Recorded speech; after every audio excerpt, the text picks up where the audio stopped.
À la une de l'actualité, nouvelle accélération dans la campagne de vaccination. Dès demain, les plus de 18 ans présentant des comorbidités auront le droit de se faire vacciner. Ça représente 4 millions de personnes en France. Dès le 15 juin, ce sont tous les adultes qui pourront se faire vacciner. On va faire le point dans ce journal sur ce nouveau calendrier de vaccination. Ils ont fermé pendant 300 jours depuis le début de la crise sanitaire. Les cinémas vont pouvoir ouvrir à partir du 19 mai.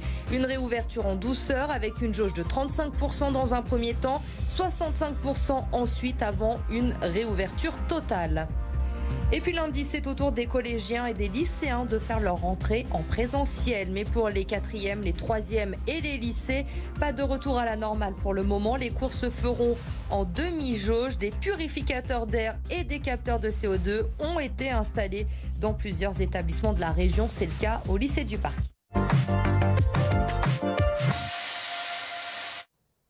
Depuis plusieurs jours, la demande était forte pour ouvrir la vaccination au plus grand nombre. Emmanuel Macron a, semble-t-il, entendu cet appel aujourd'hui puisque le chef de l'État a annoncé qu'à partir du 15 juin, tous les adultes pourront prendre rendez-vous pour se faire vacciner. Seule condition, avoir plus de 18 ans. Les plus de 50 ans, eux, pourront le faire dès le 15 mai. Et en attendant, c'est le public prioritaire qui s'élargit. On va faire le point justement ce soir sur ce nouveau calendrier de vaccination avec vous. Lucie Young. Lucie, à partir de demain, les plus de 18 ans présentant des comorbidités pourront être vaccinés à leur tour. Oui, exactement. C'est le ministre de la Santé, Olivier Véran, qui l'a annoncé ce vendredi. Toutes les personnes entre 18 et 55 ans ont la possibilité, à partir de samedi, de recevoir une dose si elles souffrent d'une maladie chronique, comme par exemple l'hypertension, une insuffisance rénale ou cardiaque, du diabète ou encore un cancer. Cela représente 4 millions de personnes en France, des personnes qui ont plus de risques de développer une forme grave du Covid. Et puis parmi les nouveaux Français éligibles à la vaccination à partir de demain samedi, il y a aussi les personnes souffrant d'obésité. Et cela, c'est une très bonne nouvelle selon la présidente de l'association Vivre Autrement. Ces formes, un soulagement pour ces personnes qui représentent tout de même près de la moitié des patients en réanimation. On fait partie d'une population vulnérable, on nous le dit depuis le début. Et on ne comprenait pas pourquoi on n'y accédait pas. Donc enfin, c'est cette crainte maintenant de pouvoir trouver des places. Voilà, donc même moi personnellement, j'ai été voir pour essayer d'avoir un rendez-vous. Et pour l'instant, c'est vrai que c'est en attente. Il n'y a pas tout de suite de la place, mais bon, on va espérer pouvoir en avoir rapidement.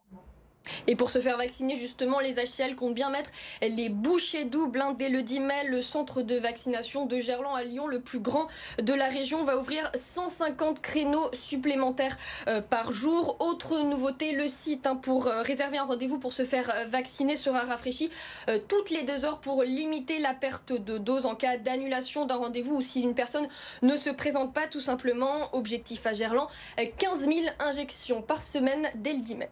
Merci Lucie pour toutes ces précisions.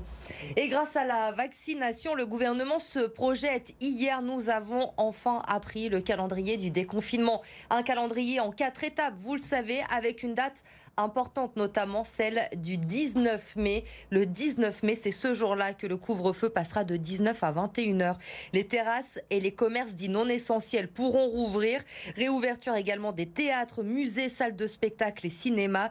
Des réouvertures qui vont se faire avec jauge, bien sûr. Mais pour ces secteurs à l'arrêt depuis des mois, c'est déjà un bon début. Octavie Couchard, Jérôme Jarny. Dans la grande salle du Comédia, on répète déjà les règles du nouveau protocole. Une jauge à 35%, ce qui veut dire 2 fauteuils entre chaque spectateur ou entre groupes de spectateurs de maximum 6 personnes et un couvre-feu à 21h. Pour s'adapter, des séances auront lieu dès le matin et la dernière projection sera à 19h. Du côté de la salle des machines, tout est déjà presque prêt. Depuis le début du confinement, on n'a jamais été à l'arrêt parce que toutes les semaines on faisait tourner la machine. Sinon l'électronique pouvait se dégrader et ça pouvait donc avoir des conséquences pour l'ouverture. Là on attend les films pour les programmer et puis donc pour que le public arrive pour les voir. Au Comédia, on le sait, ces 2 prochaines semaines vont être denses. Un gros travail de programmation pour gérer au mieux la sortie des nouveaux films, ceux qui se sont déjà positionnés pour le 19 mai, mais aussi ressortir ceux qui ont eu peu d'exploitation avant la fermeture de l'automne. On a vraiment hâte de pouvoir faire notre travail et de proposer tous ces films qui sont sur les tablettes depuis depuis des semaines, donc des mois maintenant. Après, c'est vrai qu'on ouvre dans des conditions qui sont difficiles avec ces jauges à 35%. Donc on a vraiment besoin de continuer à être accompagné par le gouvernement. Une reprise en petit comité pour les salles obscures. Elles pourront se remplir davantage dans un second temps, selon l'évolution de la situation sanitaire. Et la première étape du déconfinement, c'est pour lundi avec la fin des limitations de déplacement. Plus besoin donc d'attestation pour sortir. La rentrée va se faire également en présentiel lundi pour les collégiens et les lycéens. Là aussi, le protocole sanitaire est strict. Un demi-jauge pour les élèves de 4e, 3e, seconde, première et terminale. Et dans certains établissements de la région, nouveauté avec des purificateurs d'air et des capteurs de CO2 qui ont été installés. C'est le cas au lycée du Parc. Mélanie Ferreira. Dans cette classe, en temps normal, il peut y avoir jusqu'à 40 élèves. Mais lundi, en principe, il y en aura environ moitié moins. C'est en tout cas ce que demande le ministère de l'Éducation nationale. Dans les faits, cela dépend aussi des niveaux. On a privilégié la présence des élèves de terminale qui ont encore quand même de nombreux examens à préparer. Donc pour eux, ils seront à 100% et les niveaux première et seconde seront en mode de fonctionnement en demi-jauge sur les groupes à effectifs les plus importants. Et pour éviter de fermer des classes, on mise également sur le dépistage des autotests distribués aux élèves une fois par semaine pour les volontaires. Ce lycée est aussi pilote pour tester des capteurs d'air. Il y en a dans 5 salles. Donc on peut voir ici le voyant vert qui nous indique que la qualité de l'air est correcte. À partir du moment où le voyant change de couleur, donc orange ou rouge, ça veut dire que c'est le moment d'aérer la pièce. Dans les endroits où il est plus difficile d'aérer et où les élèves sont sans masque, le lycée a installé des purificateurs d'air, notamment à la cantine. On en a 2, ça permet de traiter l'ensemble du volume d'air du réfectoire. Pour au moins, surtout quand on est dans la période où on déjeune. Où là, on va avoir des élèves qui vont être sans masque parce qu'ils déjeunent. Bien sûr, dès qu'ils ont fini, ils remettent leur masque, mais on va avoir un flux qui va être important. Lundi, entre 500 et 600 élèves devraient manger à la cantine. Les élèves du premier degré ont fait leur entrée ce lundi et aujourd'hui l'académie a fait le bilan de cette première semaine. 92 classes ont été fermées sur les quelques 15 000 que compte l'académie de Lyon. Ça représente moins de 1%. En ce qui concerne les cas de Covid confirmés, 59 du côté des élèves, 5 pour les personnels. Rappelons qu'avec le protocole mis en place, une classe ferme dès la présence d'un cas de Covid. Dans le reste de l'actualité, 2 mois et demi après la cyberattaque à l'hôpital de Villefranche, nous sommes retournés dans le service des urgences qui avait été fortement impacté. Aujourd'hui, tout est rentré dans l'ordre. Le système informatique a été totalement reconstruit. Jérôme Jarny. Tout était dans le noir, complet, et on avait ressorti tous les systèmes de prescription sur papier, donc le fameux papier crayon. Une désorganisation qui n'est plus qu'un mauvais souvenir. Nous sommes là au centre névralgique des urgences de Villefranche-sur-Saône, mi-février. L'hôpital était la cible d'une cyberattaque d'ampleur inédite. On n'était pas en mesure d'absorber le même flux que d'habitude, donc les patients ont été réorientés d'emblée vers les hôpitaux voisins.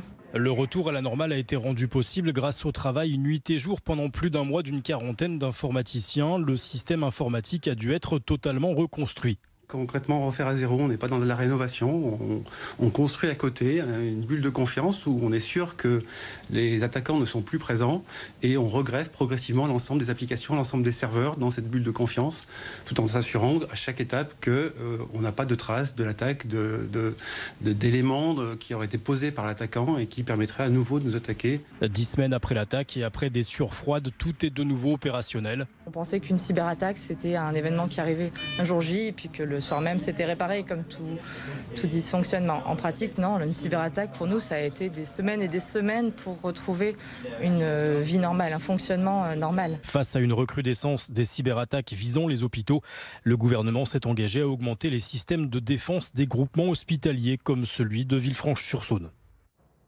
À 2 jours d'un déplacement périlleux à Monaco, on ne parle plus de titre du côté de l'OL. L'objectif pour cette fin de saison, c'est le podium et la Ligue des Champions. Les Lyonnais qui sont désormais 4e au classement à 4 points de Monaco, 3e. Autant dire qu'une défaite sur le Rocher dimanche soir mettrait les hommes de Rudy Garcia dans une fâcheuse position. Inimaginable de penser voir l'OL encore absent de la Ligue des Champions la saison prochaine. D'ailleurs, quand Édouard G pose la question à Anthony Lopez, sa réponse est très clair. Écoutez. Un échec total, que ce soit pour nous, pour le club, les supporters, qui, à travers tout ça, malgré ce qu'on vit actuellement, sont présents. On a pu le voir aussi dimanche. Donc je pense qu'on peut aussi faire aussi pour eux parce qu'ils sont présents. Et c'est sûr qu'une deuxième année sans Ligue des Champions serait un énorme échec, ça c'est sûr et certain.